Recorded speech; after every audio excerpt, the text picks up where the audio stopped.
ओम श्री वेद पुरुषाय नमः। नमस्कार। क्लास नंबर 223 श्रीमद् भगवद गीता जी शंकराचार्य जी के भाष्य के अनुसार आरंभ किया जाता है। ओम श्री सीतारामचंद्राभ्याम नमः। नमो गुरुभ्यः। अथ काल देवता श्री संवत् 2081 श्रावण शुक्ल पक्षः षष्ठी शनिवारः चित्रा नक्षत्रम दक्षिणायनम वर्षा ऋतुः। ओम तत्सत्। श्री शंकराचार्याय गुरवे नमः। वेद विनाशिनं नित्यं य एनं अजमव्ययं कथं स पुरुषः पार्थ कं घातयति हन्तिकं। ये अध्याय नंबर 2 श्लोक नंबर 21 और पुस्तक है Shrimad Bhagavad Gita ji, Gita press, Gorakhpur, book number 10, Shankaracharya ji के भाष्य वाली पुस्तक। इस पुस्तक अब जो ये श्लोक चल रहा है इसमें ये मुख्य बात कही गई है कि जो व्यक्ति आत्मा को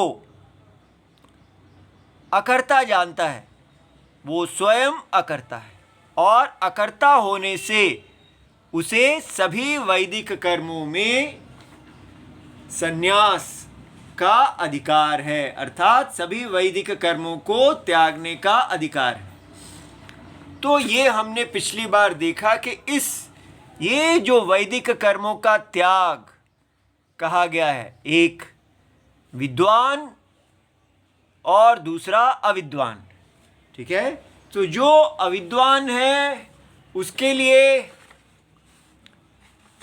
तत्वविद और अतत्वविद।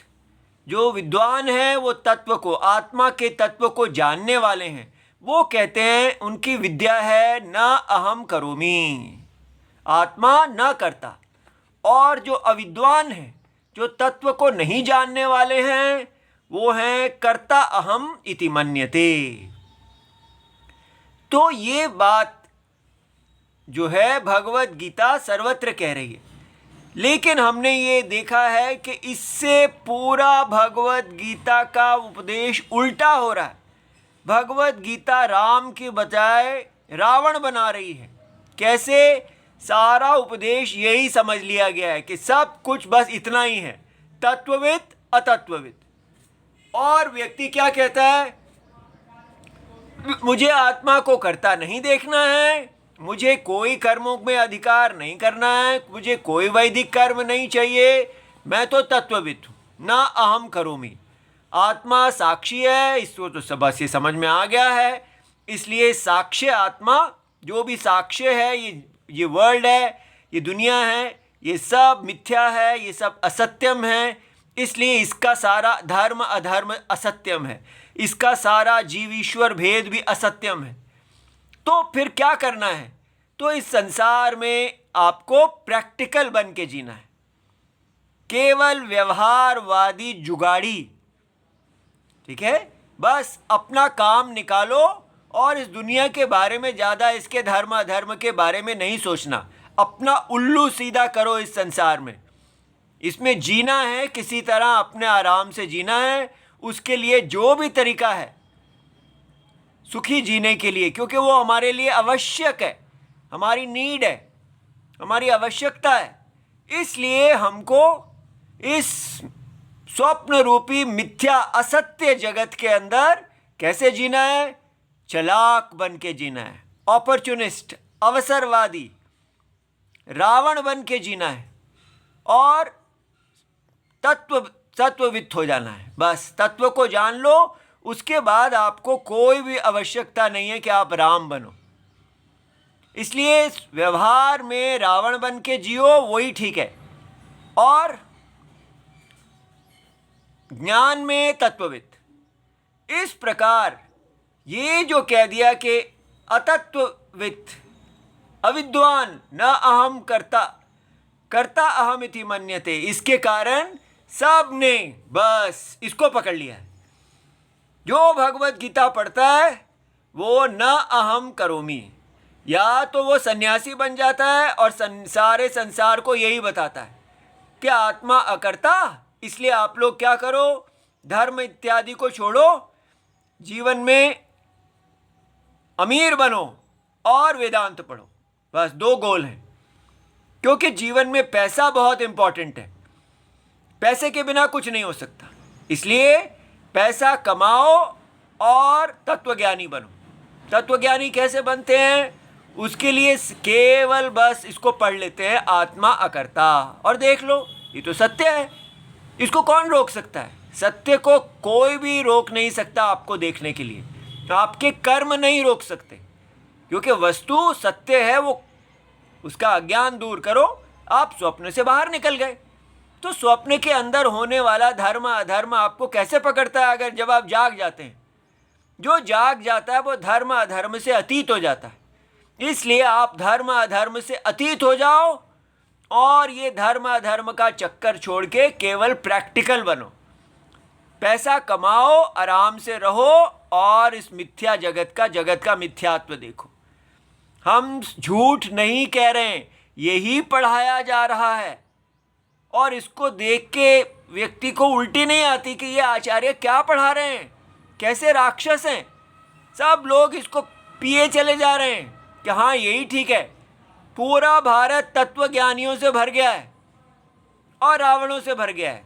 देखिए ये विरोध, हम सब पैसा कमाने वाले, पद पैसा कमाने वाले रावण बन गए हैं और साथ ही साथ तत्वज्ञानी भी बन गए हैं।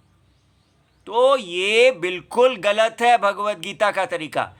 भगवत गीता क्यों बता रही है पहले कि ये तत्वविद का दृष्टि है और ये अतत्वविद की दृष्टि है। पूरा वेद दो चीजें बताता है कि वस्तु वास्तव में कैसी है और अज्ञान में, अविद्या में कैसी दिखती है। तो हमें जब ये बात पता चलती है तो हमको क्या करना है? हमको देखना है कि हम इस समय कहाँ हैं। अपना आत्मनिरीक्षण करने का हमें बल मिलेगा कि जो व्यक्ति अपने आप को अविद्वान मानता है, कहता है कि मैं अभी कर्ता भोक्ता हूँ, संसारी हूँ, वो संसार में घूम रहा है, उसके पास एक उपाधि है, वो दो प्रकार से जी सकता है। ठीक है, उसका एक स्वभाव है स्वाभाविक। स्वाभाविक बोलते हैं जब आपको वेद का उपदेश नहीं मिला तो आप कैसे जिएंगे? प्रत्यक्ष और अनुमान में, डायरेक्ट ऑब्जर्वेशन एंड इन्फ्रेंस। तो इस प्रकार आपका प्रयोजन होगा दृष्ट प्रयोजन, कि ये संसार जो दिखता है बस यही है, इसी के अंदर जो खाना पिलाना, लोगों का ध्यान रखना, प्रकृति का ख्याल रखना, लोगों को देखना आदि वही धर्म है, और कोई देवता इत्यादि कुछ नहीं है, क्योंकि वो अदृष्ट है। वो प्रत्यक्ष कोई जानता है। ऐसा व्यक्ति 100% हमारा भारत दृष्ट प्रयोजन वाला हो गया है। स्वाभाविक प्रवृत्ति, इसको असुर कहते हैं, इसको अधर्म कहते हैं। मेरा बेटा ये देखिए, हमने ये जो धर्म की परिभाषा दृष्ट प्रयोजन पे बना दी है कि जो लोग दूसरों को दुख नहीं देते, बस इसी में जीना। डायरेक्ट परसेप्शन के आधार पे ही, प्रत्यक्ष के ही आधार पे हम धर्म और अधर्म बना रहे हैं। सब लोग आराम से रहो और सब खाएं। ये जो हमने भारत में सोच लिया है कि ये ही धर्म की परिभाषा है, ये खाने की, सब मिलके खाएं और आराम से रहें, पृथ्वी को अपनी आने वाली जनरेशन के लिए बना के रखें, हम भी खाएं, हमारी आने वाली पीढ़ियां भी खाएं, सब सुखी रहें। ये जो परिभाषा है ये असुरता है। आप कहें सुखी रहें, असुरता क्यों है? क्योंकि ये मूल वेद के सत्य के विरुद्ध है। अगर आप केवल इसी देह में सुखी रहेंगे तो आप देहांतर प्राप्ति के विरुद्ध चले जाएंगे। आप ये देह नहीं हैं, इसलिए देह की सुख की इच्छा करना असुरता है। इसलिए कहा गया है, देखिए ये स्वाभाविक और अस्वाभाविक। वेद अस्वाभाविक है, हमारे स्वभाव के विरुद्ध है। इसलिए वेद की जो प्रवृत्ति है वो तपस्या है, सामान्य लोग केवल स्वाभाविक प्रवृत्ति में जाएंगे। ये ऐसा है जैसे नदी अपने स्वाभाविक प्रवाह में चलती है, लेकिन उसको उल्टा चलना पड़े तो वेद है। तो वेद शास्त्र हमें क्या कहते हैं कि आप देह नहीं हैं। स्वाभाविक प्रवृत्ति है कि मैं देह हूँ, और अपनी देह को भरना, अपने परिवार की देह को भरना, अपने देश की देह को भरना इत्यादि, बस देह देह परायणता ये स्वाभाविक प्रवृत्ति है।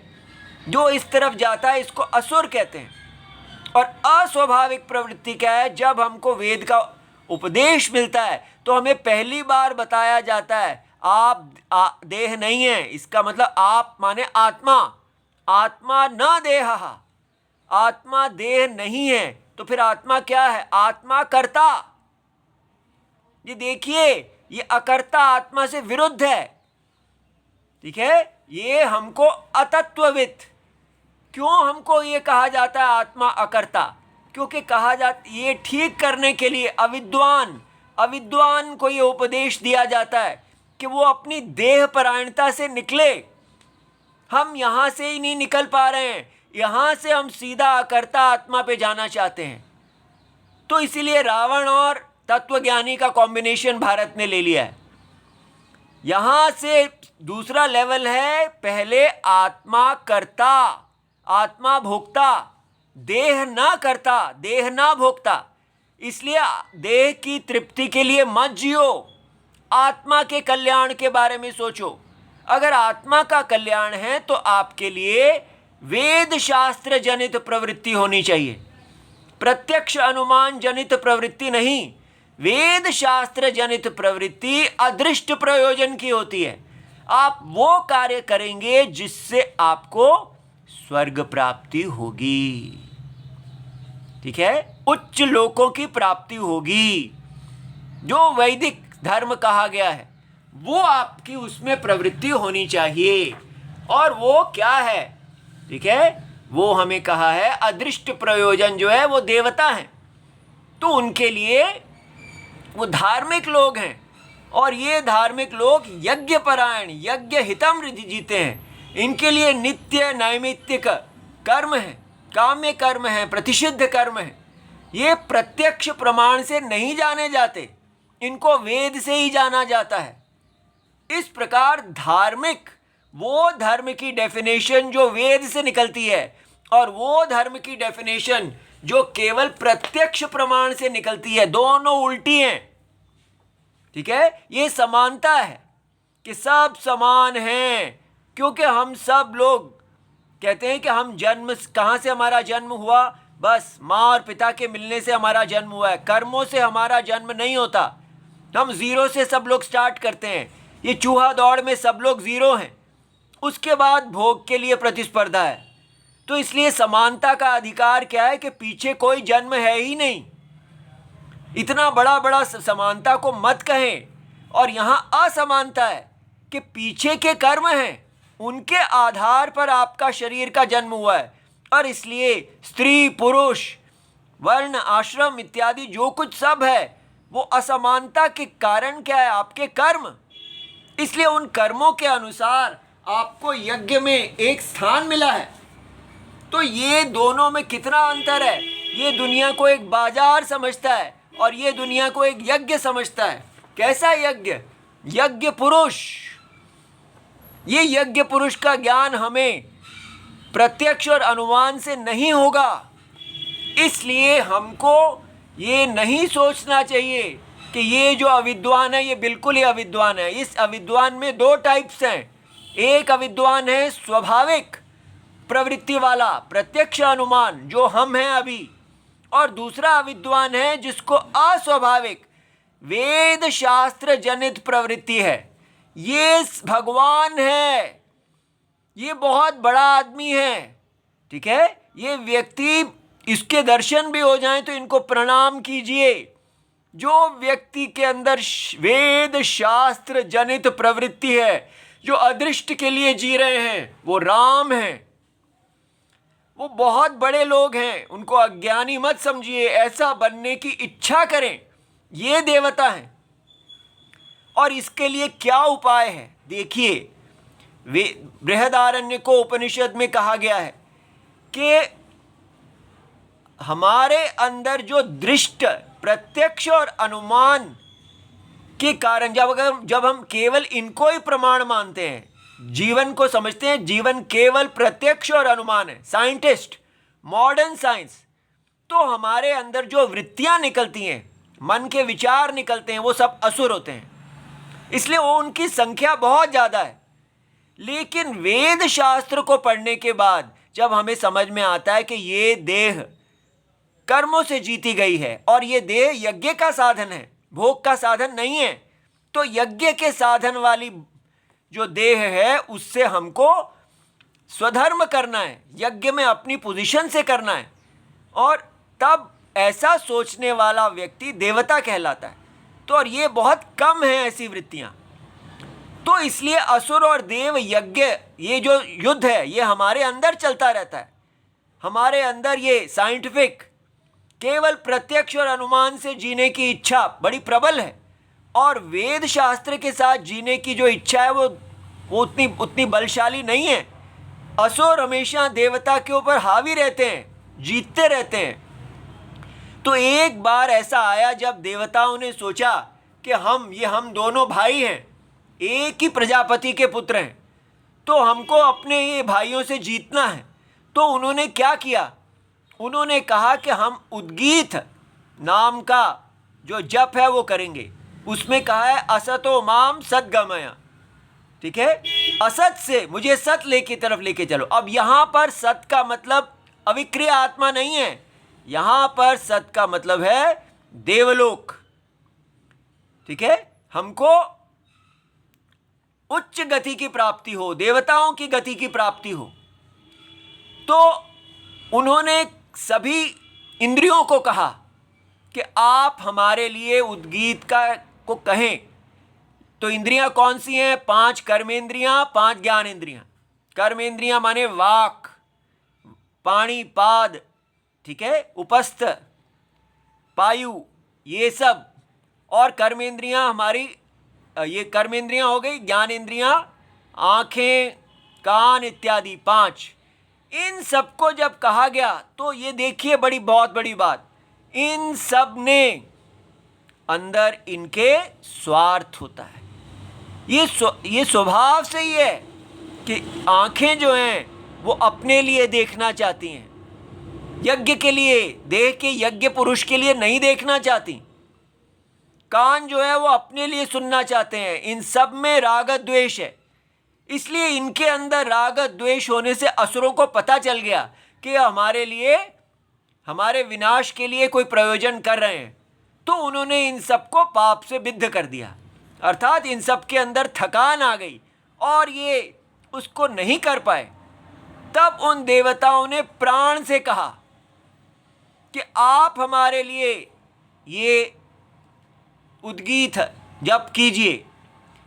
और जब प्राण ने ये आरंभ किया तो देवताओं ने सोचा फिर हम प्राण को भी पाप से विद्ध कर देंगे, क्योंकि ये भी स्वार्थी होंगे। लेकिन प्राण में कोई स्वार्थ नहीं है, कोई राग द्वेष नहीं है।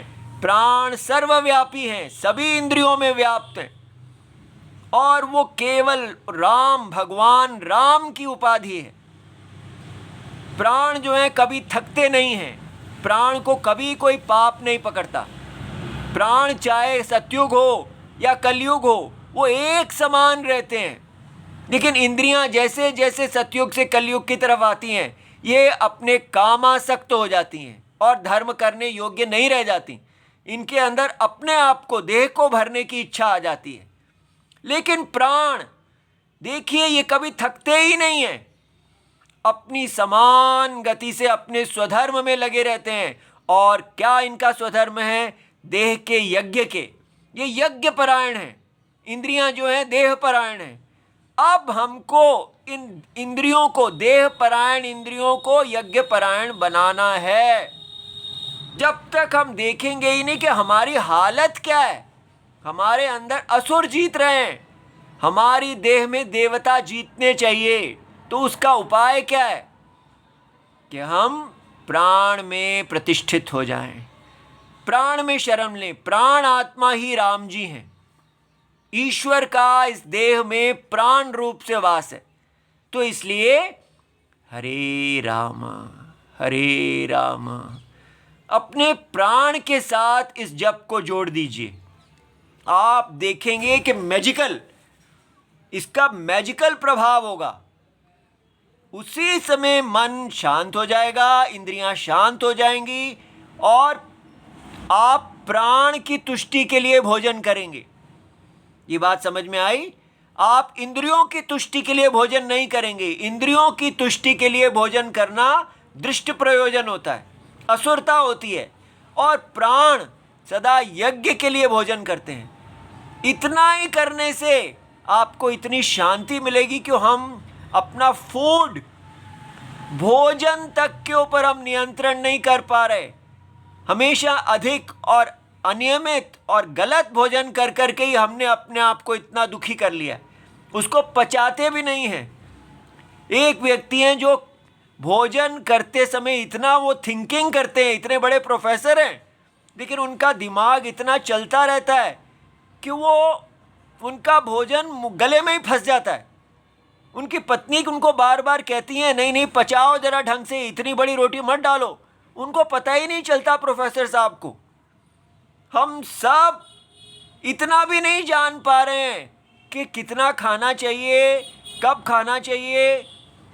हर प्रकार से इंद्रियों के दास हो रहे हैं और सोच रहे हैं कि हम इतने महान हैं।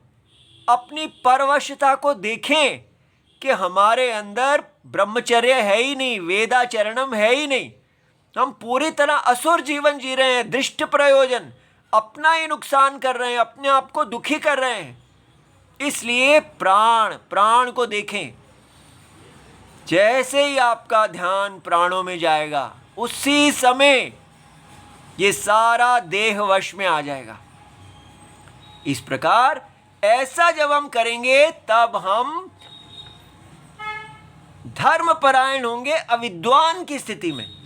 अविद्वान से विद्वान बनने के लिए हमको एक मन चाहिए जो संस्कृत है, जो शुद्ध है। हमें एक शरीर चाहिए, देह चाहिए जो शुद्ध है, जो इंद्रियां और मन इत्यादि सब शांत हैं प्राण की तरह। इसलिए हम जब तक अपने यज्ञ को नहीं करेंगे जैसे प्राण करते हैं, तब तक ये आत्मा का अकर्ता ज्ञान, विद्वान होना, ये हमारे लिए नहीं हो पाएगा। ठीक है? इसलिए ये जो आपको बताया जा रहा है भगवत गीता जी के द्वारा कि गोल ऑफ लाइफ क्या है, आत्मा को अकर्ता देखना, वो एंड है। लेकिन उसका साधन क्या है? उसका साधन है अस्वाभाविक वेद शास्त्र जनित प्रवृत्ति।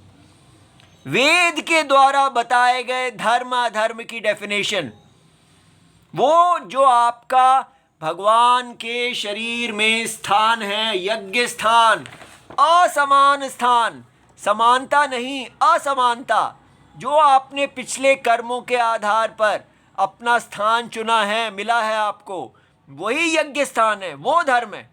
और उसके आप पूरा जीवन किस लिए जीते हो? आप पूरा जीवन उच्च गति की प्राप्ति के लिए जीते हो। आप कहेंगे ये तो हमको आप मुसलमान इत्यादि की तरह जन्नत परायण बना रहे हैं। दोनों में अंतर है। स्वर्ग और जन्नत बिल्कुल अलग है। ठीक है? स्वर्ग क्या है? सूक्ष्म शरीर। ये जो स्थूल शरीर से आपने सूक्ष्म शरीर, इसीलिए देखो प्राण सूक्ष्म शरीर है। अभी भी आप प्राण की शरण लेते हैं तो आप कितने शांत हो जाते हैं। इस प्राण के द्वारा हम सूक्ष्म शरीर की तरफ जाते हैं। सूक्ष्म शरीर को उच्च गति स्वर्ग कहते हैं। वहाँ के जो देवताओं का वास सूक्ष्म शरीर में है, अर्थात बुद्धि, अहंकार, बुद्धि, इंद्रियां, मन, ये सब जो है ये सूक्ष्म शरीर है। स्थूल से सूक्ष्म तरफ, और सूक्ष्म से फिर हम और पीछे जाते हैं तो हम अकर्ता आत्मा की तरफ जाते हैं। इसलिए ये मूवमेंट जो है वो स्थूल से सूक्ष्म की तरफ है, ग्रॉस टू सटल। और वो जन्नत आदि तो है ही नहीं। ठीक है? वो जो कल्पना है वो है यहाँ के भोग और वहाँ के भोग। और ये है स्थूल से सूक्ष्म, दोनों में कितना भेद है। तो इसलिए वेद शास्त्र जनित प्रवृत्ति को धर्म कहते हैं। ये अदृष्ट प्रयोजन होती है, ये देवता है, ये शुद्धि देती है। अगर ये फल की इच्छा के बिना की जाती है तो ये शुद्धि देती है। इसको कर्म योग भक्ति योग कहते हैं। इसको हमको नहीं छोड़ना है। ठीक है, ये अब यहां तक हो गया। अब हम ये देखिए भाष्य में आगे चलते हैं। अब यहां कहा जा रहा है, नया टॉपिक शुरू होता है। भगवान कह रहे हैं, ये देखिए, अत्र केचित पंडित मन्यमाना। कुछ लोग भगवान कहते हैं ऐसे हैं जो अपने आप को तत्वज्ञानी अर्थात पंडित मानते हैं। वो पंडित है नहीं, लेकिन अपने आप को वेद का पंडित मानते हैं। वो क्या कहते हैं? अत्र केचित पंडित मन्यमानः वदन्ति। किम वदन्ति? क्या कहते हैं वो कहते हैं कि जन्मादि षड्भाव विक्रिया रहित। तो जन्मादि षड्भाव विक्रिया रहित, जन्म और में ये षड्भाव हमको क्या हमने देखे थे? यास्क जी ने हमें बताया है कि शरीर में ये षड्भाव आते हैं। जायते, अस्ति, विपरिणमते, वर्धते, अपक्षीयते, विनश्यति। जन्म लेना, होना, ठीक है। विपरिणमते, विपरिणमति क्या है? अर्थात चेंजेस, चलना फिरना, उठना बैठना। वर्धते, बढ़ना, ग्रो। अपक्षीयते, डिके अर्थात क्षय होना, वर्ध का उल्टा। और विनाश, वो क्रिया उनके वो पूरी तरह नष्ट हो जाना। तो ये 6 जो हैं इनको बोलते हैं षड्भाव विकार। तो कुछ लोग ऐसे पंडित, अपने आप को पंडित मानने वाले हैं, जो कहते हैं कि हम वेद के अर्थ को जानते हैं। वो कहते हैं कि जन्मादि, जन्म जिसका आदि है, ऐसे षड्भाव विकार, षड्भाव विक्रिया रहित, ये जो षड्भाव 6 विकार हैं, इनसे रहित, इनके बिना ऐसी कोई आत्मा जिसमें ये षड्भाव है ही नहीं। आप जो कह रहे हैं कि कोई सत्य है जो षड्भाव विकार से रहित है, उस सत्य आत्मा को हम नहीं जानते। अज्ञान के कारण उस सत्य आत्मा को हम देह समझ रहे हैं, और वो सत्य आत्मा वास्तव में षड्भाव विकार से रहित है और देह है ही नहीं। ऐसा जो ज्ञान है कि देह में कोई सत्यता नहीं है, देह केवल प्रतीति है, ऐसा अविक्रिय, अकर्ता, बिना विकारों के, कर्मों का अकर्ता, एकः, मतलब ऐसी आत्मा जो एक है, एकम अद्वितीयम, जो जगत का परम सत्य है, जिसके अतिरिक्त और कुछ है ही नहीं, जो सर्व कारणम है, माया कारणम। अहम आत्मा इति, इस प्रकार का ज्ञान कोई व्यक्ति अपने आप को ऐसा ज्ञान प्राप्त कर ले कि मैं जन्मादि षड्भाव विकार से रहित, अविक्रिय, अकर्ता, एक, मैं आत्मा हूं, इति न कस्यचित् ज्ञानम उत्पद्यते। वो कहते हैं कि ऐसा किसी के लिए ज्ञान होता ही नहीं है। ये सब बिल्कुल बेकार है। आप झूठ बोल रहे हैं शंकराचार्य जी कि कोई इस प्रकार का तत्वविद होता है। ऐसा कोई तत्वविद होता ही नहीं है, किसी को ऐसा ज्ञान होता ही नहीं है। यस्मिन् सति, और ऐसा होने के कारण सर्व कर्म संन्यास जो है उपदिश्यते। तो आप यहाँ पर जो उपदेश कर रहे हैं कि ऐसा ज्ञान होता है, और ऐसे ज्ञानी के लिए सर्व कर्म के संन्यास का उपदेश है, वो सारे वैदिक कर्मों को छोड़ने का अधिकारी है। अब देखिए, ये जिनको पंडित मन्यमानः कहा जा रहा है, ये कौन है? ये वो वैदिक लोग हैं जो वैदिक कर्मों से इतना प्रेम करते हैं, इतना आदर करते हैं, क्योंकि वैदिक कर्म वास्तव में बहुत आदरणीय हैं। जो लोग प्रत्यक्ष प्रमाण से वैदिक कर्म करने लगते हैं वो सच में बड़े पूज्य हैं। तो इनको लगता है कि इतना पूज्य वैदिक कर्म उसको क्यों छोड़ने के लिए कहा जा रहा है। हम अगर अपने वैदिक कर्म से लोक जय कर रहे हैं, सदा धर्म में लगे हुए हैं, तो धर्म को त्यागने के लिए क्यों कहा जा रहा है? क्यों कहा जा रहा है कि आप अकर्ता आत्मा को जानिए। ये आत्मा करता है, भोगता है, वही ठीक है। अकर्ता आत्मा क्या है? अकर्ता आत्मा कुछ नहीं है। लेकिन इनको अब भगवान उत्तर देंगे कि नहीं, ऐसी बात नहीं है कि अकर्ता आत्मा का ज्ञान नहीं होता। तो इसलिए आपने इस पूर्व पक्ष को अच्छी तरह समझना है कि ये लोगों को पंडित मन्यमानः कहा गया कि पंडित मान समझते हैं। माने अगर आप अकर्ता आत्मा का विरोध करें तो पंडित मन्यमानः हैं, लेकिन वैदिक कर्मों के स्थान को समझें तो आप पंडित मन्यमान नहीं, पंडित हैं। वैदिक कर्म इम्पॉर्टेंट है, लेकिन केवल वैदिक कर्म ही इम्पॉर्टेंट है, कोई मोक्ष नहीं है, अकर्ता आत्मा नहीं है, ऐसा समझना गलत है। वैदिक कर्म जो हैं वो शुद्धि देने वाले हैं, वो हमको लोकांतर प्राप्ति देने वाले हैं, और अगर कर्मफल की इच्छा से ना किए जाएं तो शुद्धि देने वाले हैं, आत्मज्ञान का साधन है। ठीक है, इसलिए वैदिक कर्मों के प्रति हमारा जो नेगेटिविटी है वो दूर होनी चाहिए। ओम नमो भगवते वासुदेवाय। प्रणाम।